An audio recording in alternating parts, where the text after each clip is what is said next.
Hello everyone, I'm Dr. Susie and this is the Mindful Minute. Today I'm going to share some parenting tips as we continue to find our way around living with the coronavirus. Parenting has been one of the most stressful experiences during this unprecedented time. Parents working from home and having to oversee their children's Zoom schooling report significant stress.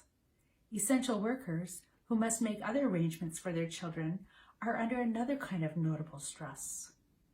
And being cooped up, lacking an outdoor space or ability to move about, adds another layer of stress for those in special circumstances. All of these situations are present and accounted for here in Franklin County, Maine. My first comment is to define this time as set apart, as the egg of opportunity awaiting a hatching, even if in the nest of crises. So much is in stasis. We are on hold, and the elevator music is not always great. We have been given a pause.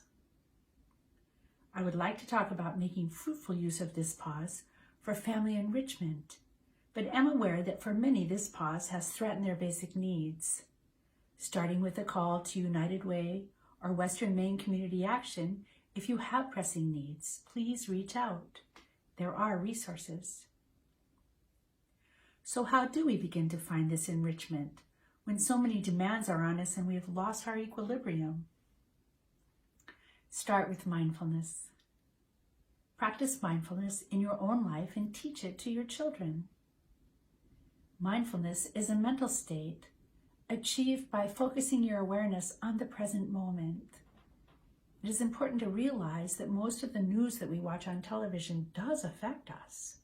But when you turn off the news and walk outside, you don't see it. It's not there. In order to be mindful and to develop a state of calm, we need to be present in our surroundings right now. So focus on the present and breathe deeply and begin to develop calm, a habit of calm. A good way to anchor yourself in the present is to listen to the sounds that are around you, both near and far. Teach this to your children as well. Center yourself. Begin to observe your family. Pay attention to the flow that seems to be naturally emerging and work with it. Keep a schedule while at the same time incorporate flexibility and positive parenting that allows for kids giving their input to the family routine. Sharing simple decision-making with children is both empowering and protective, helping to develop even deeper resilience and pro-social behaviors. Give children meaningful ways to contribute to the family and to the community as well. Seek out opportunities. This morning I was watching a little bird picking at the straw mulch in my garden. A stalk was selected and off it flew to form a nest. I felt such a sense of purpose having put the straw there in the first place, and then it was selected for a nest. I helped.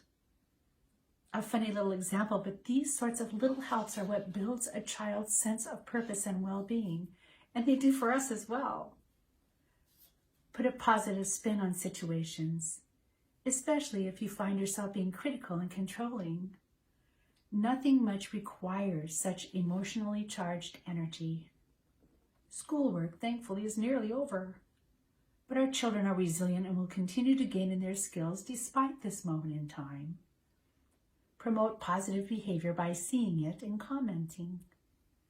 Any behavior that you would like to see increase will increase with positive comments.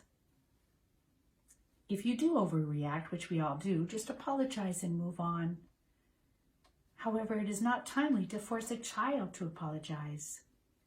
The stress that our children are under is immense. Just wait for the apology to show up on their face and then draw it out. Enter into playfulness. Get down on the floor. Enter into your child's world. Imaginary play is the best. Let them lead. This kind of play has been demonstrated to build cognitive skills and to promote positive bonds. Be generous with affection. Physical comfort is a powerful way of managing stressful events. Holding, hugs, snuggling all help kids to manage big emotions. Validate a child's feelings. Help them to recognize that we usually have more than one feeling at a time. A feeling chart is helpful and often can be found as a download that you can print off and hang up so that children can identify more accurately what they are feeling, what combinations of feelings they are having. During this set-apart time, remember that we can use it to enhance and connect even more deeply with our families. Children need to experience both empowerment and flexible structure.